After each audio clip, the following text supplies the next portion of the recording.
Il n'aura fallu que 7 minutes, pas une de plus, pour semer un chaos diplomatique d'une ampleur inédite depuis que Paris avait boudé la croisade irakienne en 2003. 7 minutes qui ont fissuré peut-être à jamais l'unité de l'OTAN autour du vieux serpent de mer du fardeau partagé. Donald Trump, fidèle à son style de bulldozer en meeting, venait de livrer un sermon musclé contre ces Européens qui l'accusent de parasiter la protection américaine sans jamais sortir le portefeuille. Son regard glacé et hautain s'est braqué sur Sébastien Lecornu, l'étiquetant mentalement dans la catégorie des dirigeants faibles, ceux qu'il adore humilier.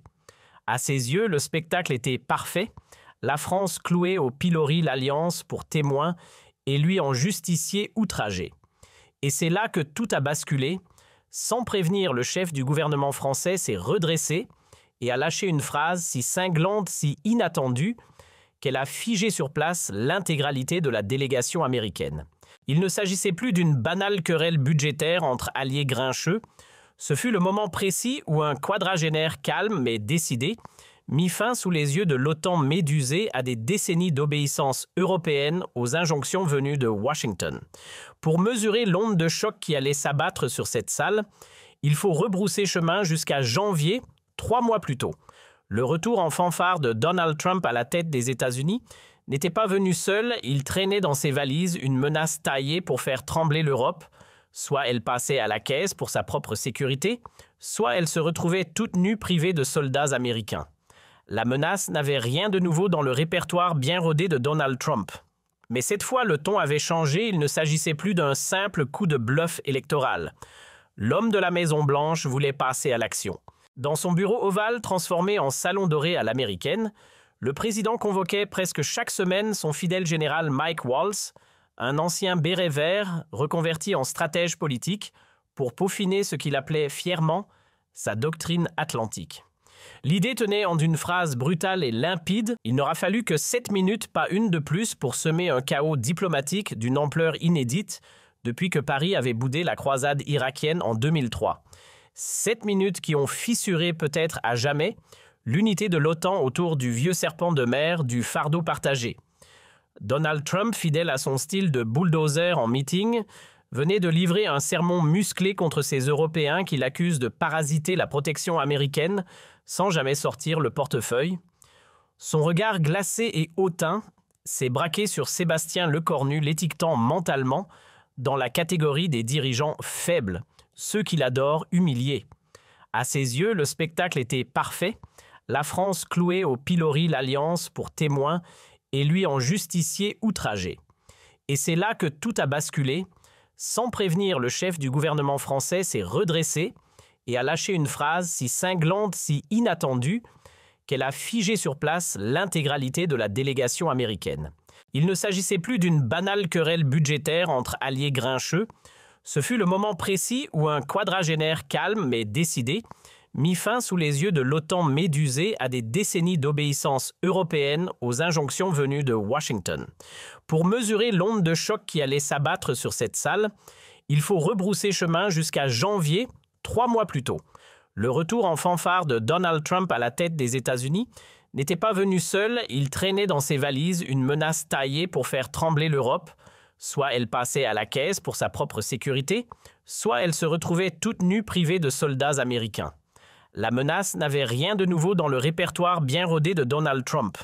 Mais cette fois, le ton avait changé, il ne s'agissait plus d'un simple coup de bluff électoral. L'homme de la Maison-Blanche voulait passer à l'action.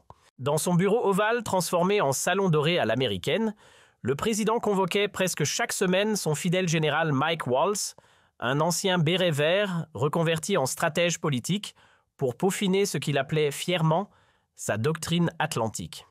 L'idée tenait en une phrase brutale et limpide. L'OTAN devait devenir un club payant avec ticket d'entrée obligatoire. Ces Européens vivent sous notre parapluie nucléaire depuis 3/4 de siècle sans jamais sortir un dollar, rugissait Trump devant son Conseil de sécurité nationale. Puis, tapant du poing sur la table, « Regardez la France, 2,1% de son PIB pour la défense. Une blague, nous on paie pour tout le monde. Et bien qu'il monte à 5% où on remballe nos soldats et on rentre à la maison. Derrière l'obsession maladive de Donald Trump pour les fameux pourcentages du PIB, se cachait une vérité bien plus nuancée que l'ancien magnate de l'immobilier refusait de regarder en face. Non, l'Amérique ne stationnait pas 100 000 soldats sur le sol européen par bonté d'âme ou par fidélité envers d'anciens camarades de guerre. Si l'oncle Sam gardait un pied aussi ferme sur le vieux continent, c'était surtout parce que cela servait ses intérêts stratégiques et très concrètement, car ces garnisons étoilées disséminées de la Baltique aux Pyrénées n'étaient pas que des vitrines de solidarité transatlantique.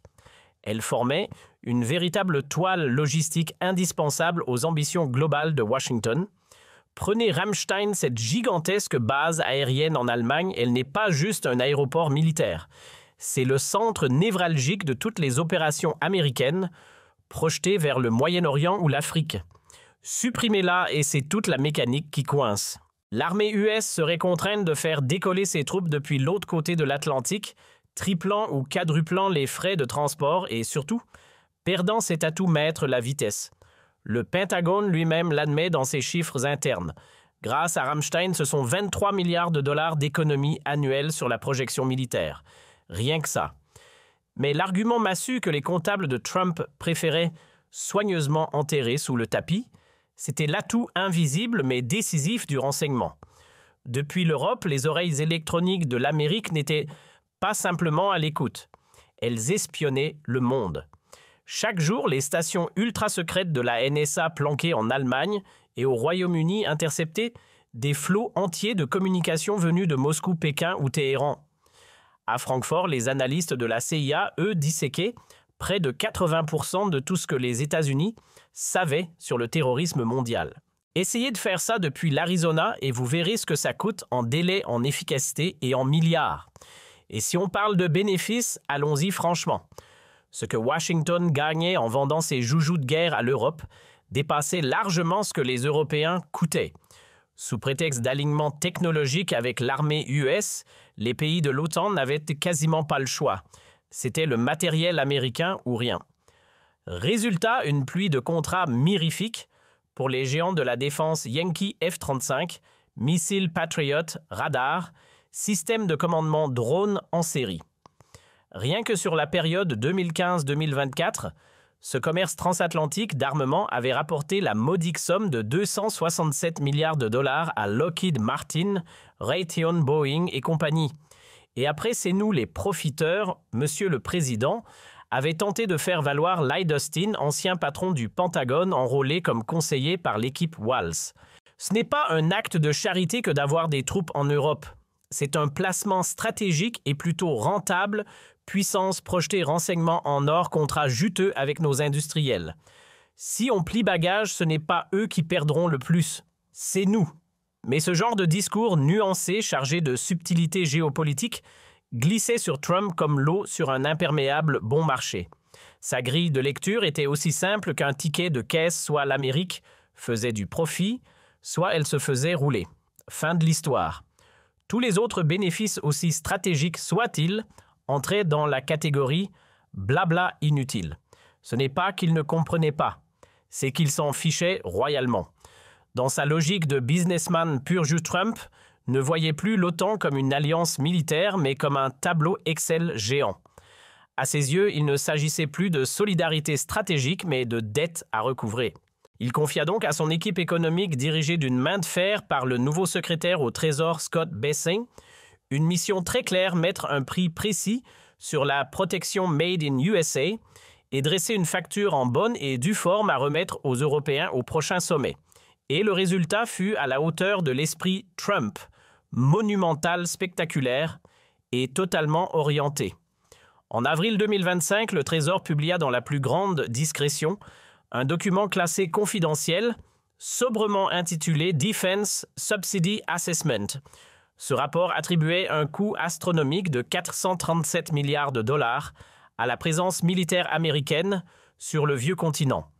Mais attention, ce n'était pas juste les salaires des soldats ou les frais de casernement, non. Le calcul gonflé jusqu'à l'absurde intégrait une constellation de dépenses indirectes, toutes soigneusement empilées, pour faire grimper la douloureuse au maximum. Les magiciens du Trésor américain s'étaient surpassés dans l'art de la gymnastique comptable. Leur génie à voir transformait une addition classique en un chef-d'œuvre de fiction budgétaire. Pour gonfler la facture, ils avaient tout mis dans le panier les coûts de R&D de chaque missile char ou radar envoyé en Europe depuis 1940. Et peu importait que ces armes aient aussi servi ailleurs dans le monde, l'essentiel c'était de les faire passer à la caisse. Mais ce n'était que le début. Ils ajoutèrent aussi les salaires cumulés de tous les géis ayant mis un pied sur le vieux continent retraite, comprise bien entendu. Et pour couronner le tout, ils ont même osé y glisser un chiffre totalement imaginaire, celui des profits que l'Amérique aurait pu engranger si elle avait placé ses soldats ailleurs qu'en Europe. Oui, vous avez bien lu. Et le clou du spectacle. Une ligne intitulée sans trembler « Coût d'opportunité du capital ». En clair, les intérêts hypothétiques que les 437 milliards auraient aussi pu rapporter s'il avait été investi à Wall Street plutôt que brûlé à défendre l'Europe. Grâce à cette cascade de contorsions créatives, la dette fictive des Européens grimpa d'un coup à 1340 milliards de dollars. Chapeau les artistes. Monsieur le Président, déclara fièrement Scott Bessin en déroulant les conclusions de son rapport devant le cabinet, si l'on applique les intérêts composés à ce que l'Europe aurait dû payer depuis toutes ces années, voici l'addition: la France nous doit à peu près 100 milliards, l'Allemagne 312, l'Italie, tenez-vous bien, 924 milliards et l'Espagne plus modeste, 9 petits milliards. En résumé, les Européens ont accumulé une ardoise monumentale envers le bon contribuable américain qui lui travaille pendant que les autres profitent. Mais ce délire comptable XXL reposait sur une idée de départ aussi malhonnête que grossière: faire croire que l'Amérique n'avait rien gagné, rien du tout, en gardant ses troupes en Europe. Comme si leur présence n'avait jamais offert à Washington une mainmise stratégique sur le continent, un levier pour imposer ses règles, ses guerres, ses contrats, et surtout pour s'assurer une place au sommet du monde sans partage. Autrement dit, la superpuissance se payait grassement, tout en se plaignant d'être lésée. Dans la vision manichéenne de Trump, cette dette imaginaire n'était pas une absurdité à débattre, mais une arme de persuasion massive. Il en faisait un prétexte tout trouvé pour taper du poing sur la table et exiger sans détour ni délai une hausse spectaculaire des budgets militaires européens. Fini les discussions d'égal à égal entre partenaires. Là, on passait au rapport de force. Le créancier américain lançait un ultimatum à ses clients. Et qui était dans sa ligne de mire, aucun suspense, la France, bien sûr. Cette vieille, irréductible Gauloise qui, depuis De Gaulle, s'évertue à rappeler à Washington qu'elle n'est ni vassale ni sujette. Pour Trump, Paris n'était pas juste un allié difficile, c'était l'incarnation arrogante de l'Europe insoumise. Et ça, il ne le supportait pas. Depuis l'ère de De Gaulle, Paris s'est fait une spécialité cultivée envers et contre tous, une indépendance stratégique qui donne de l'urticaire à Washington et ce qu'il s'agisse de démocrates ou de républicains. La France, fidèle à sa singularité, n'a jamais vraiment accepté de marcher au pas derrière l'Amérique. Elle possède sa propre dissuasion nucléaire 20 ogives souveraine et prête, et n'a pas hésité à claquer la porte du commandement intégré de l'OTAN pendant plus de 40 ans, histoire de bien marquer son territoire. À l'ONU, elle votait souvent à contre-courant, refusant de se laisser entraîner dans les croisades diplomatiques américaines. Et surtout, elle portait haut l'idée d'une Europe capable un jour de défendre seule ses intérêts, sans devoir demander la permission à l'autre côté de l'Atlantique. Cette obsession d'autonomie n'est pas née d'un caprice nationaliste, mais d'une blessure bien réelle. Car en 1944, pendant que la France était en train d'être libérée, elle n'avait pratiquement aucun mot à dire sur sa propre destinée militaire. De Gaulle, écarté des grandes manœuvres du débarquement, ne l'a jamais digéré. Cette mise à l'écart historique a accouché d'un principe inébranlable: plus jamais. La sécurité de la France ne dépendrait du bon vouloir d'un allié aussi puissant soit-il. De Pompidou à Macron, en passant par Mitterrand et Chirac, tous les présidents français ont tenu le cap tracé par De Gaulle: préserver coûte que coûte cette indépendance stratégique à la française. Bien sûr, certains ont été plus souples que d'autres selon les vents internationaux. Même Sarkozy, qui avait pourtant décidé de ramener la France dans le giron du commandement intégré de l'OTAN, avait pris soin de verrouiller l'autonomie de décision sur la dissuasion nucléaire et d'obtenir des postes militaires clés pour les généraux tricolores au sein de l'Alliance. Paris ne rendait jamais totalement les clés, mais pour Trump, ce souci permanent d'autonomie ressemblait à une provocation personnelle. Il ne supportait pas cette posture française, à la fois fière, distante et résolument insoumise. Lors d'un meeting survolté en Floride, il avait lâché devant une foule chauffée à blanc « Ces Français veulent faire les malins avec leurs mini-bombes nucléaires ridicules, mais dès que Poutine hausse le ton, ils rappliquent en courant pour quémander notre protection. » Et d'ajouter le ton menaçant « Il est temps qu'ils paient pour la sécurité qu'on leur offre, ou qu'ils affrontent les Russes tout seuls. On verra combien de temps leur fierté tiendra sans nous. » L'antipathie quasi viscérale que Trump nourrissait envers la France prit une tournure encore plus virulente à l'automne lorsque le cornu 39 ans à peine fit son entrée surprise à Matignon. Le nouveau Premier ministre français incarnait à lui seul tout ce qui déclenchait des crises d'urticaire chez Trump, un technocrate froidement calibré, multilingue jusqu'à l'absurde défenseur acharné des traités internationaux et chantre inlassable d'une Europe fédérale, bref, le cauchemar idéologique du Trumpisme. Les quelques échanges téléphoniques entre les deux hommes depuis janvier 2025 ressemblaient davantage à des duels à distance qu'à de véritables conversations diplomatiques. Chaque appel se terminait dans une atmosphère glaciale ponctuée de pics à peine voilés. Trump, fidèle à lui-même, vomissait l'élitisme parisien de Le Cornu, moquait son angélisme face au régime autoritaire et dénonçait ce qu'il appelait l'incapacité pathétique de la France à effrayer même un chaton alors que Poutine montre les crocs. De son côté, Le Cornu ne faisait aucun effort pour masquer son profond dédain envers ce qu'il qualifiait en privé de populisme primitif doublé d'une incompétence géostratégique affligeante. Un soir, autour d'un dîner feutré à l'Élysée en présence de quelques ambassadeurs européens triés sur le volet Le Cornu, avait lâché une petite phrase qui allait faire l'effet d'un missile à retardement. Trump, c'est le symptôme ultime de la dégringolade intellectuelle américaine. Il pense comme un agent immobilier ringard des années 80, pas comme un chef du monde libre digne de ce nom. Théoriquement, cette pique devait rester dans le cercle fermé de la diplomatie confidentielle. Mais comme souvent, la discrétion n'a pas survécu au dessert. La citation fuita direction la presse américaine. Résultat, explosion instantanée à Mar-a-Lago. À 6 heures du matin, le président dégaina un tweet furieux. « Le minable, le cornu patron d'un pays en ruine sociale ose insulter l'Amérique qui lui a évité de parler allemand ou russe. Quelle honte, quelle ingratitude !» Ce duel verbal devenu public transforma l'ambiance diplomatique en champ de ruines. Les diplomates du Quai d'Orsay et les fonctionnaires du département d'État s'échinaient à maintenir un semblant de canal ouvert.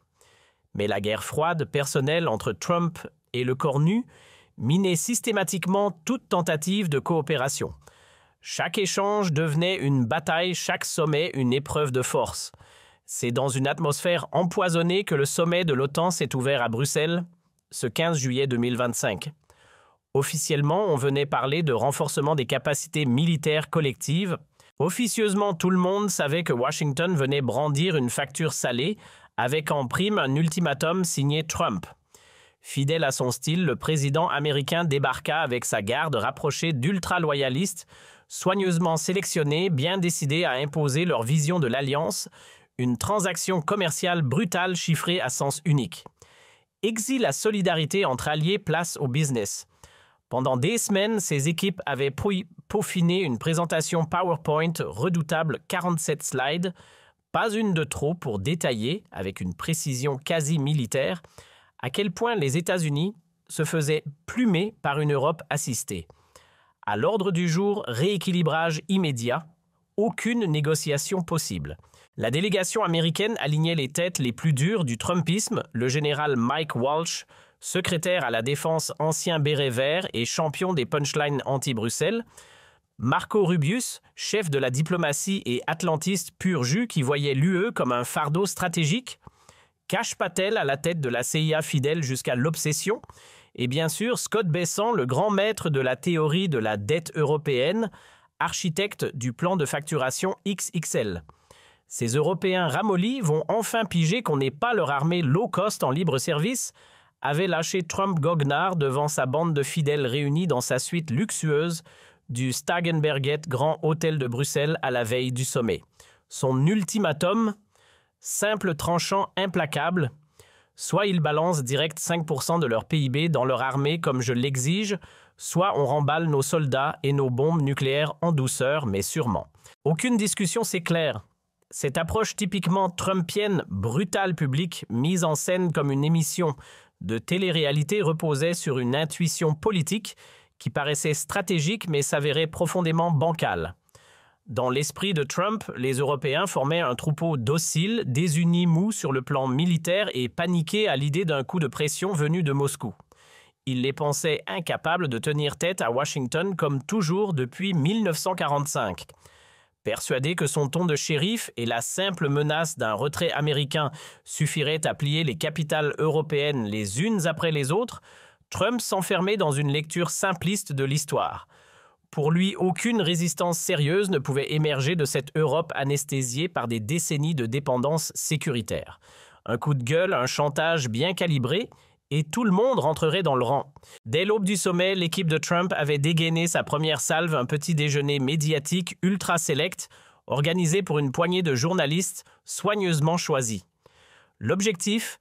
Préparer le champ de bataille informationnel avant même que les discussions ne commencent. Aujourd'hui, le président va balancer leur vérité en pleine figure aux Européens, fanfaronnait le porte-parole de la Maison-Blanche café à la main. L'époque où l'Europe se planquait derrière le bouclier américain sans payer est révolue. À eux de choisir, soit ils sortent le portefeuille, soit on remet à plat notre présence dans l'Alliance. Cette offensive de com millimétrée visait à saturer l'espace médiatique d'un seul message: l'Amérique en a marre de faire le gendarme du monde à ses frais. Fox News, Breitbart et consorts s'en donnaient à cœur joie, enchaînant les tribunes enflammées sur l'ingratitude chronique des Européens et les sondages que étaient sans appel, l'Amérique post-Afghanistan fatiguée, repliée, validait à 100% la fermeté trumpienne. La rue applaudissait pendant que les diplomates européens grimaçaient. Ce que Trump ignorait totalement, c'est que le cornu n'allait pas monter sur scène les mains vides. Depuis des semaines, le Premier ministre français avait méthodiquement préparé cette joute à la manière d'un stratège d'échecs en empilant preuves historiques, démonstrations économiques, chirurgicales et analyses géopolitiques redoutables pour démonter pièce par pièce le grand récit américain. Derrière les portes feutrées de Matignon, une cellule fantôme opérait dans l'ombre nom de code « Vérité Atlantique ». Dirigée par le général Pierre Schill, véritable cerveau discret de la stratégie militaire présidentielle, cette unité top secrète réunissait une élite d'analystes français spécialisés dans l'architecture de l'OTAN, l'histoire transatlantique et la guerre d'influence. Leur mission ? Rien de moins qu'une contre-offensive intellectuelle totale prouvait que la vision de Trump était non seulement biaisée mais volontairement tronquée. Le rapport final, une arme de précision rhétorique, balayait d'un revers de tableau Excel toutes les affirmations américaines. Il révélait noir sur blanc que le calcul trumpiste reposait sur un oubli soigneusement entretenu, celui des innombrables avantages que les États-Unis engrangent depuis 80 ans grâce à leur présence en Europe. Ce n'était pas une dette, c'était un investissement ultra rentable. Les bases américaines installées en Europe et plus particulièrement le mastodonte de Ramstein en Allemagne ne servaient même pas uniquement à faire joli sur la carte. Chaque jour, elles fonctionnaient comme de véritables hubs logistiques indispensables pour toutes les opérations militaires américaines, déployées du Moyen-Orient à l'Afrique jusqu'en Asie centrale. Sans ces points d'ancrage stratégiquement situés, l'armée américaine devrait lancer ses forces directement depuis la côte Est des États-Unis, multipliant par 4 les coûts de transport aérien et maritime, et surtout perdrait une part majeure de sa rapidité de réaction, cette fameuse capacité qui fait la supériorité opérationnelle des États-Unis. Les documents internes du Pentagone confidentiels, mais obtenus discrètement par les services français, ne laissaient aucun doute, rien que les bases européennes permettaient d'économiser 34 milliards de dollars par an en projection de force. Sur 75 ans, l'économie accumulée atteignait un impressionnant total de 550 milliards de dollars. Autant de ressources directement réinjectées dans le budget de la défense américaine. Les réseaux de renseignement américains disséminés en masse à travers l'Europe représentaient un atout stratégique majeur que la comptabilité simpliste de Trump s'acharnait à ignorer. Des stations d'écoute colossales de la NSA disséminées en Allemagne, au Royaume-Uni et en Italie captaient quotidiennement des dizaines de millions de communications, téléphoniques ou Internet, venues de Moscou, Pékin, Téhéran ou du Moyen-Orient. Dans le même temps, les centres d'analyse ultra-technologiques de la CIA à Francfort, Munich et Londres digéraient informatiquement 78% de tout le renseignement américain sur le terrorisme international, le trafic de drogue et la prolifération nucléaire. Reproduire une telle infrastructure depuis le sol américain serait purement impossible. Les distances satellites et les limitations physiques des signaux électromagnétiques rendaient l'entreprise irréalisable. L'Europe, par sa position géographique idéale, offrait tout simplement une plateforme parfaite pour observer, intercepter et analyser l'ensemble de l'hémisphère oriental, transformant le vieux continent en un poste avancé indispensable pour la puissance américaine. Lors du dernier briefing stratégique à Matignon, le Premier ministre, un sourire satisfait aux lèvres, fit le point avec le général Chill. Les Américains nous balancent une facture astronomique de 1237 milliards de dollars pour 75 ans de présence militaire sur le vieux continent. Mais derrière les chiffres faramineux se cachait une toute autre réalité parfaitement calculée par l'équipe française. Grâce à leur implantation européenne, les États-Unis ont tiré plus de 140 milliards de dollars de bénéfices tangibles, contrats commerciaux juteux, profits industriels et économies considérables sur la projection de leurs forces. Autrement dit, si l'on applique une logique comptable rationnelle, ce sont eux qui nous doivent de l'argent et non l'inverse. Tout ce que Trump ose clamer haut et fort n'est qu'une tromperie. La mathématique parle d'elle-même et elle leur est défavorable. Pour Washington, le constat était encore plus humiliant. L'analyse méticuleuse des équipes françaises démontrait sans appel que les guerres américaines en Irak et en Afghanistan avaient coûté aux pays européens de l'OTAN plus de 340 milliards d'euros entre 2001 et 2021. Et ce chiffre astronomique ne se limitait pas aux dépenses visibles comme le déploiement des troupes sur ces théâtres lointains, il englobait également une multitude de frais cachés que les gouvernements européens n'avaient jamais osé révéler publiquement. Sur le terrain, l'Alliance avait misé gros 140 000 soldats européens mobilisés pour des opérations décidées unilatéralement par Washington, souvent sans aucun vrai débat ou consultation. Le bilan humain était tragique, une vingtaine de morts et plus de 8400 blessés graves. Ces guerres n'ont servi ni la sécurité du vieux continent, ni la protection des Européens. Elles ne poursuivaient qu'un seul objectif, alimenter l'agenda impérialiste américain au Moyen-Orient. La France avait misé gros 47 milliards d'euros dépensés pour ses aventures militaires. Pendant 13 ans, 12 000 soldats moraux français s'étaient relayés en Afghanistan au prix de 8 vies perdues et de 700 blessés graves. Et derrière ces chiffres se cachait un fardeau invisible, des milliers de vétérans marqués à vie par le traumatisme de guerres absurdes et coûteuses. L'Allemagne avait aligné 51 milliards d'euros, le Royaume-Uni avait dépassé les 718 milliards, l'Italie 23 milliards et l'Espagne 18 milliards. Et le bilan concret ? L'Irak, censé être pacifié et démocratique, était devenu un État défaillant, livré aux milices pro-iraniennes, diamétralement opposées aux objectifs américains proclamés. L'Afghanistan, quant à lui, retombait sous le joug taliban en août 2021 après un retrait chaotique et humiliant, décidé unilatéralement par Washington, sans jamais consulter les alliés européens qui avaient offert sang et argent pendant 20 ans. Le Premier ministre, le visage crispé par l'indignation, s'adressa au colonel François Lecointre, ancien chef d'état-major consulté pour l'analyse historique.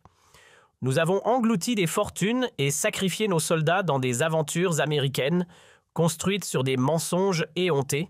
Les fameuses armes de destruction massive en Irak, jamais existées, Ben Laden, au Pakistan, pas en Afghanistan. Ces conflits ont été des fiascos complets et ce sont les Européens qui ont payé le prix sans tirer le moindre avantage. » L'équipe du colonel Lecointre n'en resta pas là. Elle exhuma des documents déclassifiés montrant que l'administration Bush avait utilisé des pressions diplomatiques massives et des chantages économiques pour contraindre les pays européens réticents à entrer dans l'invasion de l'Irak. Les Alliés n'étaient pas motivés par une conviction stratégique, ils cédaient par peur des représailles commerciales américaines et par soumission à l'hégémonie de Washington. Le 15 juillet 2025 à 15h30 précise, dans la salle du Conseil de l'OTAN du nouveau siège de l'Alliance, Trump se leva avec cette assurance brutale qui caractérise chacune de ses interventions internationales. Son costume bleu marine impeccable, rehaussé par une longue cravate rouge flamboyante, symbolisait à lui seul son credo America First. « Mesdames et messieurs les chefs d'État et de gouvernement », lança-t-il d'un ton direct et cassant, « je suis ici pour dire une vérité que mes prédécesseurs n'ont jamais eu le courage d'avouer. L'OTAN est un pacte déséquilibré où l'Amérique paie et l'Europe profite. » À sa manière typiquement trumpienne, le discours mélangeait chiffres approximatifs, comparaisons douteuses, patriotisme économique et menaces voilées. L'Amérique dépense 60 milliards de dollars par an pour sa défense. La France, 64 milliards. L'Allemagne, 63 milliards. Nous dépensons plus que les 30 autres pays de l'OTAN réunis. C'est intolérable. Bien entendu, il omettait sciemment un détail crucial, l'économie américaine est 7 fois plus grande que celle de la France et 5 fois celle de l'Allemagne, rendant ces comparaisons en valeur absolue complètement trompeuses. Peu importe pour Trump, les nuances économiques pour lui étaient superflues. Nous avons 100 000 soldats américains postés en Europe pour protéger des nations capables de financer leur propre défense, mais qui préfèrent dilapider leur argent dans des programmes sociaux généreux, tonna Trump, son mépris palpable dans chaque mot. Ce sont les contribuables américains qui subventionnent le modèle social européen. Assez. Cette tirade typique du Trumpisme peignait les Européens comme des profiteurs endurcis, ignorant complètement que ces dépenses sociales soutenaient en réalité des systèmes de santé et d'éducation dont les États-Unis auraient bien besoin. Mais Trump ne s'arrêta pas là. L'accord était simple, chaque pays de l'OTAN devait consacrer 2% de son PIB à la défense. Beaucoup ne respectent toujours pas cette règle. Ce n'est pas suffisant. Nous exigeons maintenant 5% minimum, lança-t-il en fixant la délégation française d'un regard glacé. La France dépense 2,1%. C'est ridicule. Ils doivent atteindre 5% immédiatement ou nous retirerons nos forces progressivement du continent. Tripler les budgets militaires européens en quelques années, économiquement impossible et stratégiquement absurde. Mais pour Trump, c'était présenté comme un ultimatum non négociable. Et pour conclure, il asséna la menace finale qui figea la salle. L'Amérique ne sera plus votre garde du corps gratuit. Soit vous payez le vrai prix de votre sécurité, soit vous affrontez seul Poutine. Le choix vous appartient, mais nous ne discuterons pas. Les applaudissements qui éclatèrent ensuite furent rares, hésitants, presque gênés, venant surtout de la délégation américaine. La salle du Conseil de l'OTAN semblait figée, stupéfaite par la violence à peine voilée de l'ultimatum de Trump. Tous les yeux se tournèrent alors vers le cornu lorsqu'il leva calmement la main pour demander la parole. Le Premier ministre français se leva avec la sérénité et la dignité républicaine, propres à la tradition diplomatique française. Pas un geste précipité, pas un mot en trop. Il s'avança vers le pupitre et fixa Trump droit dans les yeux, prêt à lancer des mots qui allaient secouer Washington et faire vaciller l'unité de l'Alliance. « Monsieur le Président Trump », commença-t-il d'une voix tranquille mais tranchante, « permettez-moi de vous remercier pour cette démonstration éclatante de ce que le discours américain est devenu un cocktail toxique mêlant arrogance et comptabilité falsifiée. » L'attaque fut instantanée, directe, sans détour. Trump, pris de court par l'audace française inhabituelle, plissa les yeux et fronça les sourcils. « Vous parlez de contributions déséquilibrées » reprit calmement le cornu, sortant un dossier soigneusement préparé de sa serviette. « Permettez-moi de vous rafraîchir la mémoire sur quelques faits que vous semblez volontiers ignorer. En 2003, les États-Unis ont envahi l'Irak prétextant des armes de destruction massive qui n'ont jamais existé. Le coût pour les Européens, 7 milliards d'euros et 767 soldats morts. Et dites-moi, Monsieur Trump, pour défendre quels intérêts américains exactement? Chaque chiffre résonnait comme une déflagration. L'Assemblée, jusque-là médusée par la rhétorique agressive de Trump, Découvrez un angle de la relation transatlantique soigneusement passé sous silence par des années de propagande américaine. Afghanistan 2001-2021 enchaîna le cornu avec une précision chirurgicale. Après le 11 septembre, les États-Unis invoquent l'article 5 de l'OTAN et qu'a-t-on obtenu 140 000 soldats européens mobilisés, 13 milliards d'euros dépensés par nos pays pour aboutir à un fiasco total et un retrait chaotique décidé seul par Washington. Chaque chiffre tombait comme un coup de tonnerre sur la rhétorique trumpiste. Trump ouvrit la bouche pour protester. « Monsieur le Premier ministre, c'était… » Mais le cornu l'interrompit net. « Non, monsieur Trump, c'est moi qui parle. Vous écoutez. » Et il poursuivit implacable, décortiquant chaque argument. « Vous nous accusez de profiter de votre protection. Et savez-vous combien vos bases européennes rapportent chaque année à l'économie américaine ? 34 milliards de dollars en contrats locaux, salaires et avantages stratégiques. Ramstein en Allemagne n'est pas qu'un simple camp, c'est votre plateforme de projection pour le Moyen-Orient et l'Afrique. Sans elle, vos opérations coûteraient 40% plus cher. » Cette révélation dévoilant les immenses profits économiques que les États-Unis tiraient de leur présence en Europe frappait directement le cœur de l'argument trumpiste. Dans la salle, plusieurs délégués se lançaient des regards incrédules surpris par la netteté des faits exposés. « Mais concentrons-nous surtout sur vos chiffres mensongers », reprit le cornu, sa colère contenue mais palpable. « Vous affirmez que l'Amérique dépense 187 milliards. Vos économistes oublient un petit détail, l'industrie américaine de l'armement a écoulé pour 340 milliards de dollars d'armes aux Européens sur la même période. Dites-moi, monsieur Trump, qui profite réellement de qui ? » Cette contre-enquête française était un coup de massue. Elle démontrait qu'au lieu de subventionner l'Europe, les États-Unis engrangeaient d'énormes bénéfices grâce à leur domination sur l'Alliance et aux relations économiques qu'ils imposaient. Puisque nous parlons de pourcentage du PIB, reprit le cornu, il est temps de remettre un peu de bon sens dans vos calculs. La France dépense 64 milliards pour sa défense avec un PIB de 3 000 milliards. Les États-Unis, vous investissez 167 milliards pour un PIB de 22 000. Rapportés à notre richesse respective, nos efforts sont équivalents aux vôtres. Cette mise en perspective des chiffres bruts que Trump adorait manier comme des armes tombait comme une vérité implacable.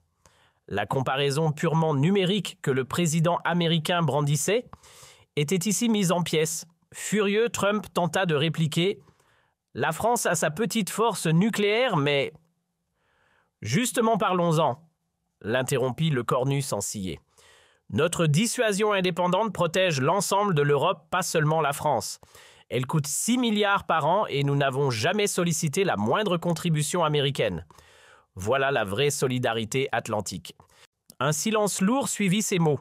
Le cornu venait de rappeler d'un geste simple mais décisif que, contrairement aux assertions de Trump, l'Europe n'était nullement sous l'emprise totale du parapluie nucléaire américain.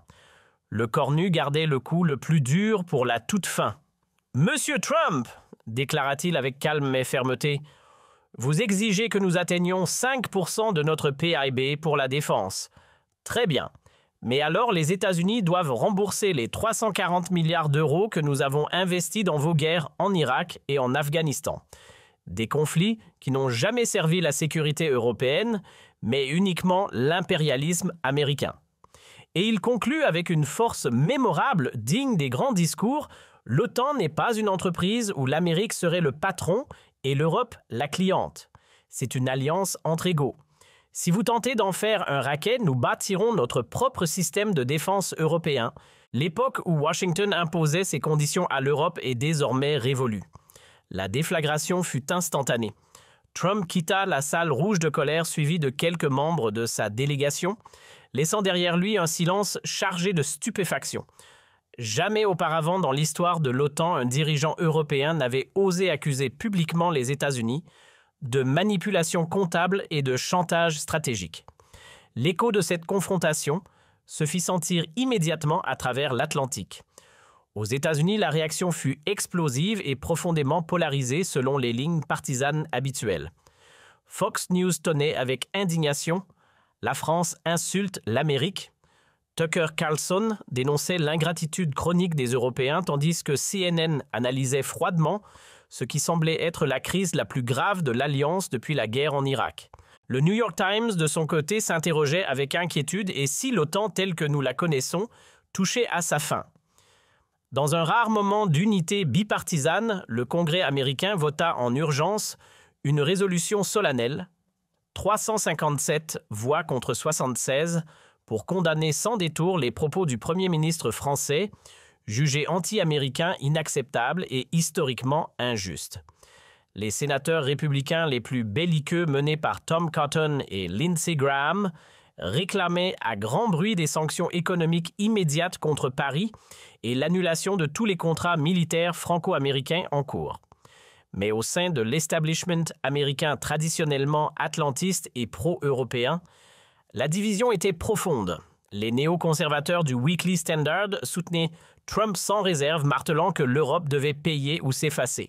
À l'inverse, les réalistes pragmatiques du Council on Foreign Relations mettaient en garde une rupture avec l'Europe ne profiterait qu'à la Chine et à la Russie. Sur plusieurs points factuels, le cornu a raison, admit Richard Haas, ancien président du CFR.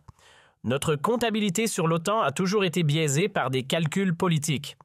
Dans les universités et think tanks américains spécialisés en relations internationales, le discours de Le Cornu provoqua une onde de choc et des débats enflammés. À Harvard, le professeur Stephen Walt saluait le courage de dire enfin à voix haute ce que beaucoup d'analystes pensaient en silence depuis des années, l'hypocrisie flagrante de la rhétorique atlantique américaine. À Georgetown, l'ancien secrétaire à la Défense Robert Gates admettait que les Européens avaient payé un prix colossal pour nos guerres au Moyen-Orient sans en retirer le moindre bénéfice stratégique. Mais en Europe, l'effet fut spectaculaire et quasi unanime. De Berlin à Rome, de Madrid à Varsovie, de Stockholm à Athènes, l'opinion publique acclama avec enthousiasme le courage historique français et la leçon magistrale infligée à l'arrogance américaine. Sur les réseaux sociaux, le soutien à Le Cornu explosa. Le hashtag #JudgeStandWith, Le Cornu domina les tendances pendant 48 heures consécutives dans 23 pays européens. Pour la première fois depuis des décennies d'atlantisme docile et de soumission aux diktats de Washington, quelqu'un avait osé publiquement et brillamment tenir tête à l'hyperpuissance américaine sur son propre terrain rhétorique. Les sondages réalisés dans les jours qui suivirent le sommet révélèrent un soutien écrasant pour Le Cornu. 78% des Européens approuvaient ses propos et estimaient que le continent devait enfin affirmer sa propre autonomie vis-à-vis des États-Unis. Même les dirigeants européens traditionnellement les plus atlantistes et pro-américains ne pouvaient ignorer cette vague d'opinion publique qui déferlait sur le vieux continent. La chancelière allemande Olaf Scholz, d'ordinaire prudente lorsqu'il s'agissait des relations transatlantiques, reconnut que le